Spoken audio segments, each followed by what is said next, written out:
喺香港要數到最出名嘅鬧鬼聖地，摩星嶺必定榜上有名。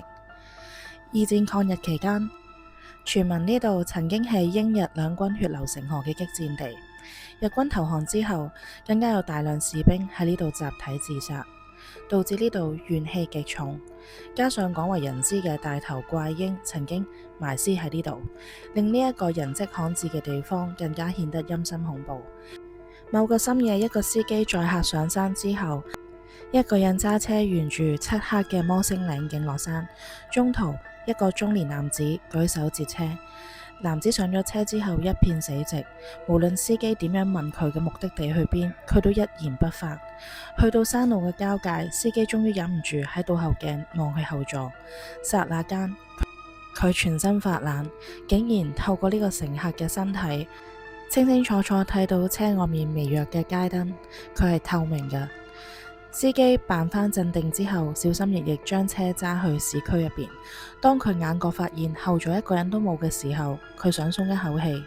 點知當架車揸到嚟西環，佢一轉頭睇，佢竟然已經坐咗喺副駕嘅座位上邊，死死咁樣望住個司機。司機當場崩潰，口都震晒咁講：大哥，我都係揸車揾食啫，唔好嚇我啦。嗰個幽靈對佢詭異一笑之後，就穿透車門，消失喺夜色之中。某一個星期六嘅黃昏，一班後生仔帶住夜視鏡上山打 war game。當天色全黑，戰事隨即爆發。其中一個人匿喺暗角，用夜視鏡去搜敵。突然之間，鏡頭入邊出現咗人頭湧湧嘅畫面。佢捽一捽眼睛，用肉眼望過去，眼前只係得漆黑一片。佢再一次帶返上夜視鏡睇，嗰啲人竟然全部都着住二次大戰時嘅日本軍服。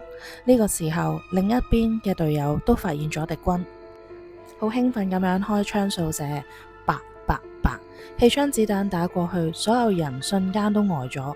子彈竟然可以直接穿透對方半透明嘅身體。被激嬲咗嘅日本亡魂呢，就好嬲咁衝過嚟，散發住恐怖嘅能量後邊狂追。危急關頭，逃跑嘅隊員耳邊傳嚟一聲細細聲：過嚟呢度，我睇住你。佢就一撲去碉堡角落頭一堆被棄置嘅神位當中，呢股恐怖嘅能量呢，就瞬間消失咗啦。佢哋撤退落山之後，大家一對話，先驚覺所有人都見到日軍，甚至乎有人見到成隊軍隊喺度操兵。深夜嘅摩星嶺，你夠唔夠膽去挑戰啊？